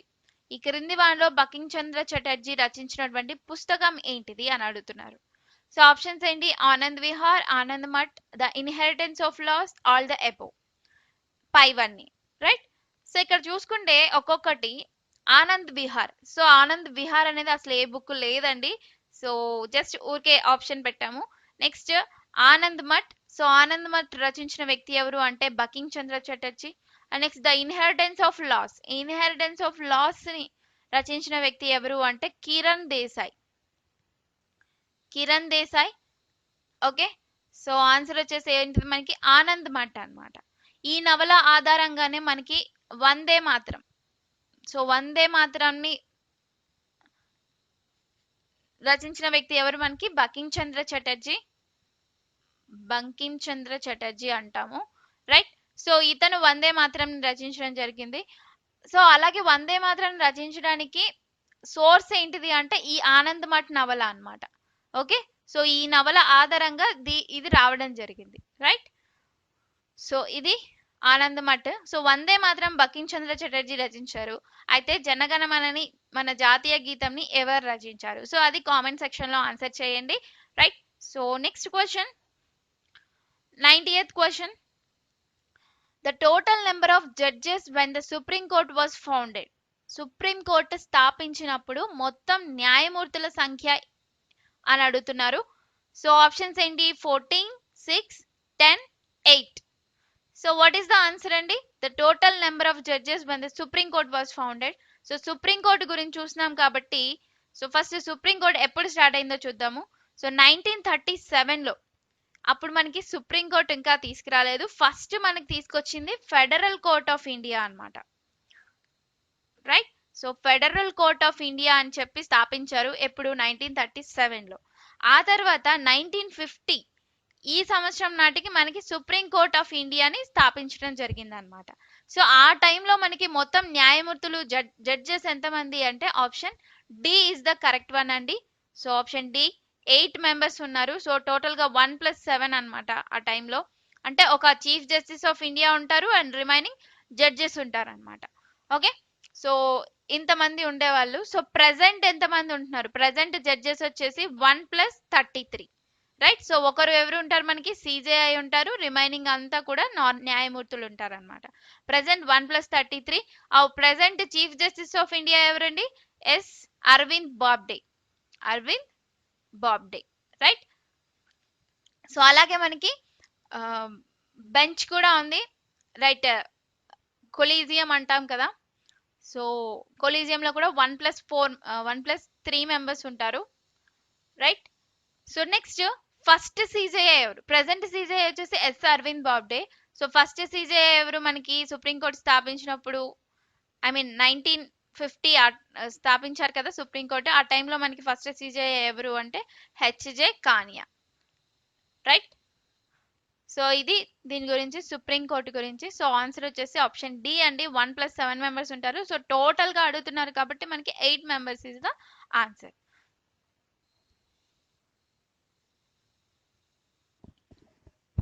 '91 question. Where is the headquarters of the International Atomic Energy Agency? అంతర్జాతీయ అణుశక్తి సంస్థ యొక్క ప్రధాన కార్యాలయం ఎక్కడ ఉంది? So head quarters అడుగుతున్నారు మనకి IAEA గురించి. ఓకే, సో దీన్ని షార్ట్ కట్ లో ఐఏఈఏ అంటాము. సో ఇదేంటి మనకి తెలుగులో ఏంటి? అంతర్జాతీయ అణుశక్తి సంస్థ. సో ఇది మనకి 1957లో స్థాపించారు.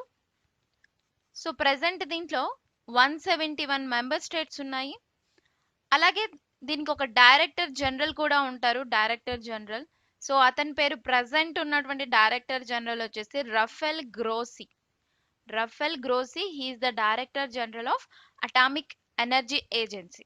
ఓకే, సో అయితే ఇక్కడ ఇది ఎక్కడ ఉంది మనకి? ఇంటర్నేషనల్ అటామిక్ ఎనర్జీ గురించి చూసాము. అయితే ఇది ఎక్కడుంది అంటే మనకి ఆప్షన్స్ ఏమున్నాయి? Paris, Rome, Vienna, New York.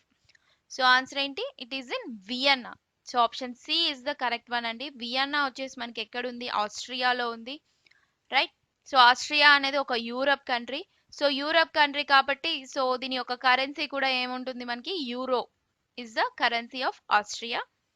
అలాగే మనకి అటామిక్ ఎనర్జీ ఏజెన్సీ అన్నాం, international atomic energy agency.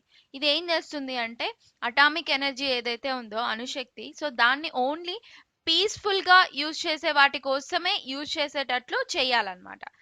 Okay, so ఎవరైనా వ్యతిరేకంగా చేస్తున్నారనుకోండి వాళ్ళని ఇది శిక్షించడం జరుగుతుంది. సో ఓన్లీ శాంతియుత ప్రయోజనాల కోసం వాళ్ళకి వినియోగించేటట్లు చేయడమే దీని యొక్క మెయిన్ ఉద్దేశం, ఇంటర్నేషనల్ అటామిక్ ఎనర్జీ అనేది. So next 92nd question, name the currency of Argentina. So Argentina currency గురించి అడుగుతున్నారు. ఆప్షన్స్ మనకి peso, dinar, real, yen. Okay, so peso, dinar, real, yen. So currency ఏంటి మనకి Argentina? It is peso. So Argentina currency is peso. And Argentina capital ఏంటి మనకి? Buenos Aires. Buenos Aires is the capital of Argentina. And present Argentina president ఎవరు? Alberto Fernandez. Alberto Fernandes. So he is the Argentina's president. Okay, so remaining చూస్తే మనకి ఎన్ యొక్క ఎన్ వచ్చేసి ఏ దేశ currency? Okay, so dinar వచ్చేసి ఏ దేశ కరెన్సీ అంటే dinar వచ్చేసి మనకి చాలా కంట్రీస్ దినార్ కరెన్సీగా ఉన్నాయి. లైక్ ఎలాంటివి అంటే ఇరాక్, ఇరాన్, జోర్డాన్, కువైట్, అలాగే బహ్రెయిన్. సో ఇలాంటి కంట్రీస్ అన్ని కూడా మనకి దినార్ కరెన్సీగా ఉన్నాయి. అండ్ నెక్స్ట్ రియల్ వచ్చేసి మనకి ఏ దేశ కరెన్సీ అంటే ఇట్ ఈస్ బ్రెజిల్. రియల్ వచ్చేసి మనకి బ్రెజిల్ కరెన్సీ. అండ్ ఎన్ వచ్చేసి మనకి Japan currency, right? So 93rd question, Venice of the east is the name of which city in India. So Venice of the East అని ఏ నగరానికి పేరు? ఇండియాలో ఏ నగరానికి పేరు వెనీస్ ఆఫ్ ద ఈస్ట్ అని చెప్పి, రైట్? సో ఇక్కడ మనకి ఆప్షన్స్ ఏమున్నాయి? వారణాసి, అలెప్పూజా ఆర్ అలెప్పి, కోచి, మధురై. సో చూస్తే మనకి ఇక్కడ వెనీస్ ఆఫ్ ద ఈస్ట్ అంటున్నారు. సో ఇటలీలో ఒక నగరం ఈ వెనీస్ అనేది. ఓకే, సో ఇండియాలో వచ్చేసి మనకి అది ఏ సిటీకి ఉందంటే option B is the correct one. Alappuzha is the right one. Alappuzha, sorry something type mistake అది. సో స్పెల్లింగ్ వచ్చేసి ALAPPUZHA. This is the correct one అండి. అలెప్పూజా ఆర్ అలెపి అంటాము. ఓకే, సో ఈ అలెప్పూజాని ఎవరు వెనీస్ ఆఫ్ ద ఈస్ట్ అని పేరు పెట్టడం జరిగింది అంటే లార్డ్ కర్జన్. ఓకే, సో అప్పట్లో ఇతను ఉండేవాడండి లార్డ్ కర్జన్. సో ఇతను అలెప్పూజా నగరాన్ని వెనీస్ ఆఫ్ ద ఈస్ట్ అని పిలిచేవాళ్ళు అనమాట.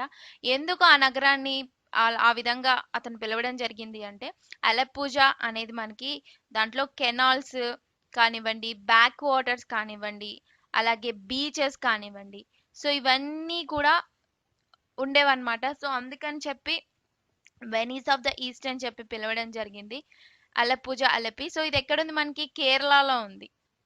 ఈ ప్లేస్ వచ్చేసి మనకి కేరళలో ఉంది. సో ఓకే, సో రిమైనింగ్ చూసుకుంటే మనకి మధురై. సో రీసెంట్ గా మనం ఈ క్వశ్చన్ కూడా ఆన్సర్ చేయడం జరిగింది. సో మధురైని ఏమని పిలిచేవాళ్ళు ఆ నగరాన్ని అంటే సిటీ ఆఫ్ ఫెస్టివల్స్ అని చెప్పి పిలిచేవాళ్ళు. సిటీ ఆఫ్ ఫెస్టివల్స్ అని ఏ నగరానికి పేరు? మనకి Madurai. And next Kochi. So Kochi వచ్చేసి మనకు ఆల్రెడీ తెలుసు, queen of Arabian sea. Queen of Arabian sea. So ఇది ఎందుకు క్వీన్ ఆఫ్ అరేబియన్ సీ అని పిలిచేవాళ్ళు అనేది నేను ప్రీవియస్ బిట్స్ లో చెప్పడం జరిగింది. సో ఇంకా ఎవరైనా చూడకపోతే చూడండి GK bits, previous bits, right? So అది option B is the correct one. Next 94th question, which of the following is Indian Shakespeare. So Indian Shakespeare అని ఎవరికి పేరు? ఆప్షన్స్ వచ్చేసి చాణక్యుడు, కాళిదాస్, శ్రీనాథుడు, none of the above. So Indian Shakespeare అని చెప్పి ఎవరిని పిలిచేవాళ్ళండి వీళ్ళలో?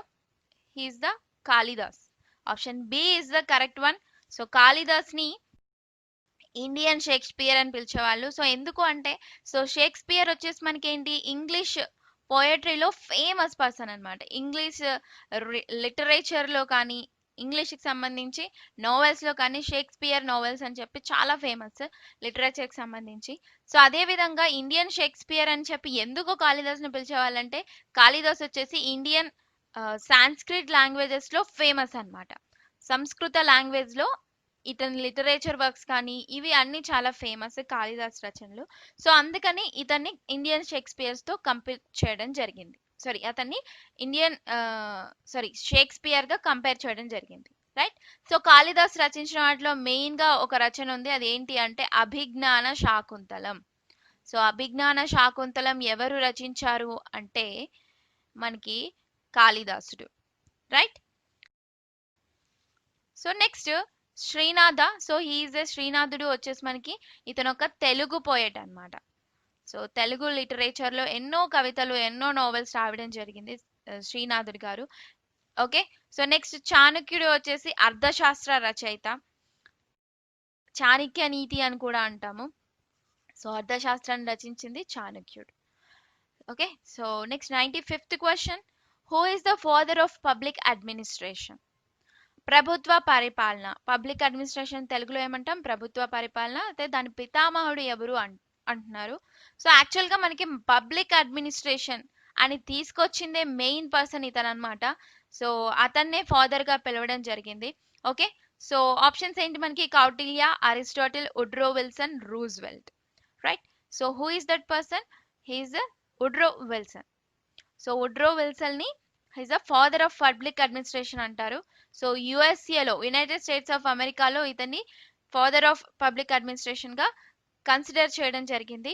సో పబ్లిక్ అడ్మినిస్ట్రేషన్ అనే దాన్ని సివిల్ సర్వీసెస్ వాళ్ళు చేయడం జరుగుతుంది, సివిల్ సర్వెంట్స్ వాళ్ళు. సో అది తీసుకొచ్చిందే మెయిన్ గా వుడ్రో విల్సన్ అనమాట. సో 19th century ఎండింగ్ లో మనకి ఇది స్టార్ట్ అయింది పబ్లిక్ అడ్మినిస్ట్రేషన్ అనేది. ఓకే. సో ఆ టైంలో వుడ్రో విల్సన్ గారు ఉండడం జరిగింది అండ్ అతని చేతే ఇది ప్రారంభించడం కూడా జరిగింది అనమాట. సో అందుకని చెప్పి ఇతన్ని ఫాదర్ ఆఫ్ పబ్లిక్ అడ్మినిస్ట్రేషన్ అంటారు. అండ్ నెక్స్ట్ రిమైనింగ్ ఆప్షన్స్ చూస్తే రూజ్వెల్ట్. సో ఇతను వచ్చేసి మనకి ఫ్రాంక్లిన్ డి రూజ్వెల్ట్ అంటాము, ఎఫ్డి రూజ్వెల్ట్ అని. సో ఇతను ఎవరు అంటే ఒక అమెరికన్ పొలిటీషియన్. అలాగే ఇతను 32nd ప్రెసిడెంట్ ఆఫ్ యుఎస్ అన్నమాట. యునైటెడ్ స్టేట్స్ కి 32nd ప్రెసిడెంట్. అది కూడా ఏ ఇయర్ లో ఉన్నారు? ఇతను 1933లో ఉండడం జరిగింది. రైట్. సో రిమైనింగ్ చూసుకుంటే మనకి కౌటిల్య, అరిస్టాటిల్. సో అరిస్టాటిల్ ని ఏమని పిలిచేవాళ్ళు? సో అరిస్టాటిల్ ని ఏమని పిలిచేవాళ్ళండి? A father of which subject is called Aristotle అంటే ఆన్సర్ చేయండి మీరు కామెంట్ సెక్షన్ లో. రైట్. సో ఈ క్వశ్చన్ కి నేను ఆల్రెడీ ప్రీవియస్ బిట్స్ లో ఆన్సర్ చేశాను. సో మీరు కామెంట్ సెక్షన్ లో చెప్పండి అరిస్టాటిల్ ని దేనికి ఫాదర్ గా పిలిచేవాళ్ళు.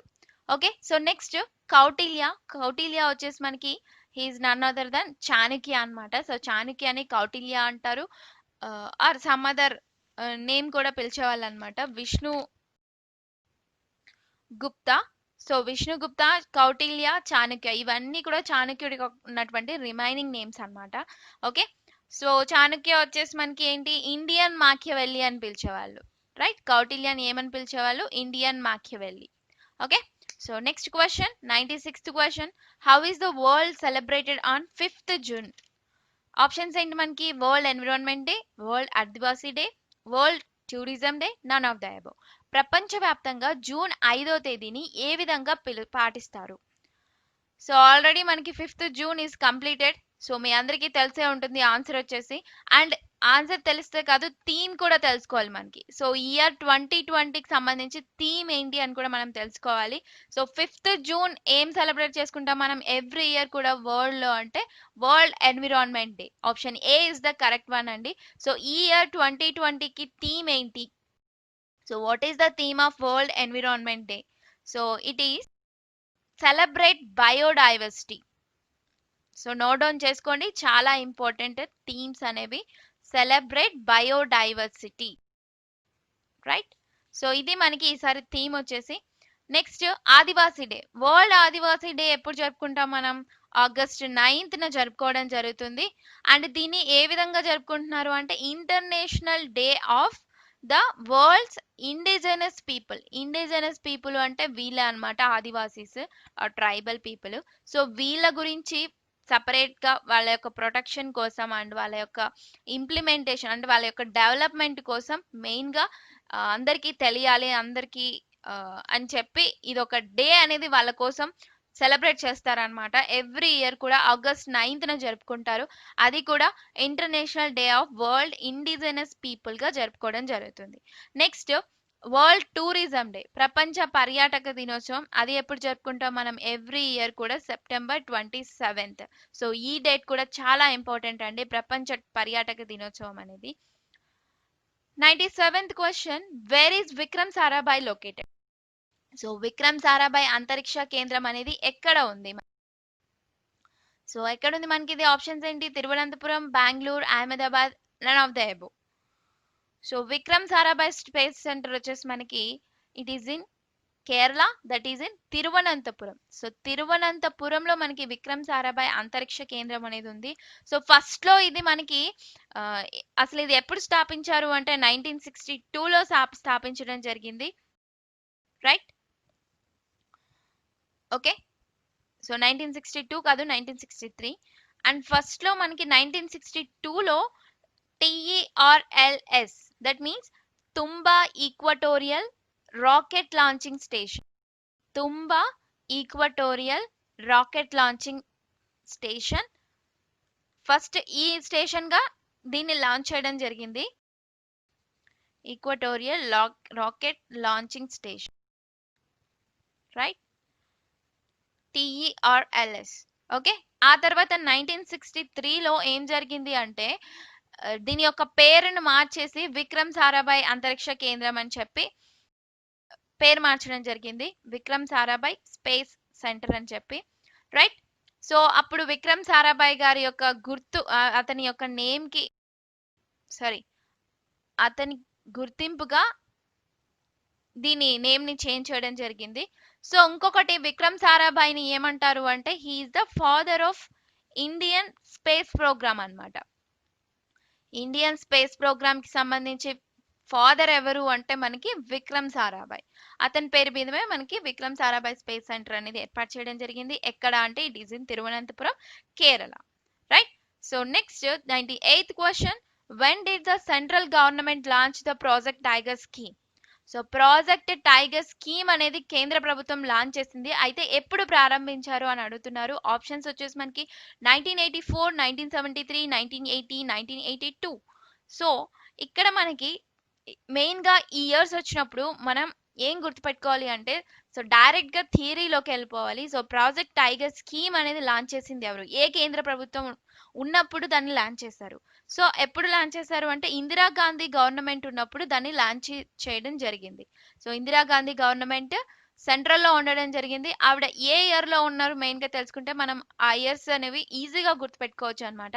సో మెయిన్ గా మీరు ఎప్పుడైనా ఇయర్స్ ఉన్నప్పుడు ఆ టైంలో ఏ సెంట్రల్ గవర్నమెంట్ ఉండేది అని చెప్పి మీరు గుర్తుపెట్టుకుంటే ఈజీగా వాటిని ఆన్సర్ చేయొచ్చు. సో దీన్ని ఇందిరాగాంధీ గవర్నమెంట్ లాంచ్ చేయడం జరిగింది. సో ఏ ఇయర్ లో లాంచ్ చేసింది అంటే 1973లో లాంచ్ చేయడం జరిగింది, అది కూడా ఏప్రిల్లో అన్నమాట. ఏప్రిల్ 1973లో లాంచ్ చేశారు. సో ఎందుకు అంటే అప్పటిదాకా టైగర్స్ పాపులేషన్ అనేది డిక్రీజ్ అయిపోతుంది అనమాట.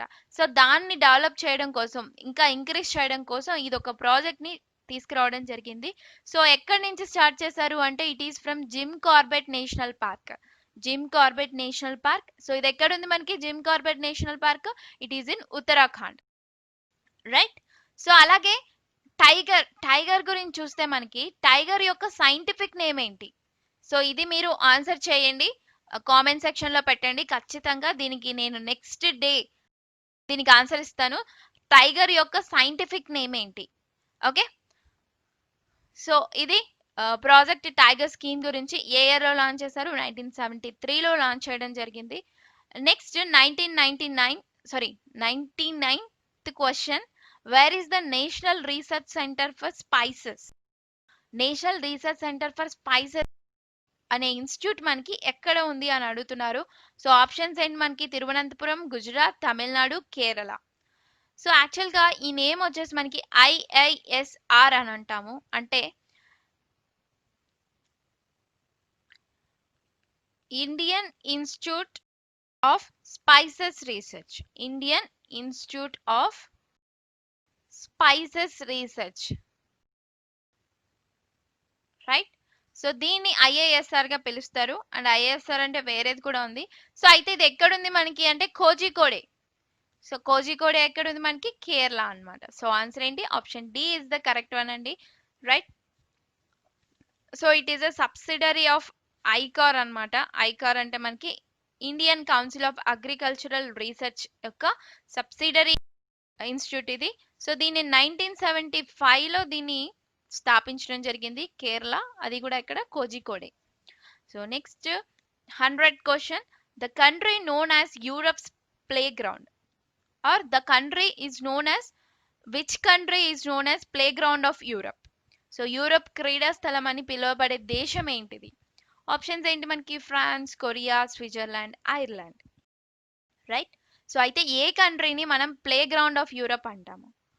So obviously it is answer, it is C, Switzerland. So Switzerland ని ప్లే గ్రౌండ్ ఆఫ్ యూరప్ అంటారు. Play ground of Europe or Europe's play ground, right. So దీన్ని ఎవరు పిలిచారు అంటే ఒక రైటర్ అన్నమాట. ఇంగ్లీష్ స్టోరీ రాసేటటువంటి ఒక రైటరు, ఇంగ్లీష్ నావెల్స్ రాసేటటువంటి రైటరు. అతని పేరు లెస్లిక్ స్టీఫెన్. లెస్లిక్ స్టీఫెన్ అనే వ్యక్తి దీనికి ఆ పేరు పెట్టడం జరిగింది. అండ్ అతను రాసినటువంటి ఒక నావెల్లో కూడా దాన్ని సంబోధించడం జరిగింది అనమాట. సో స్విట్జర్లాండ్ ని ప్లే గ్రౌండ్ ఆఫ్ యూరోప్ అంటారు. So it is a land locked country in Europe అన్నమాట. So that's why it is called Switzerland is the play ground of Europe, right. So option C is the. So okay guys, thanks for watching. ఈ వీడియోలో మనం ఒక 50 bits చూడడం జరిగింది. So next వీడియోలో మరొక 50 bits చూద్దాం. సో తప్పకుండా ఈ వీడియోని లైక్ చేసి మీ ఫ్రెండ్స్ అందరికీ కంపల్సరిగా షేర్ చేయండి. So thanks for watching and have a nice day. Bye.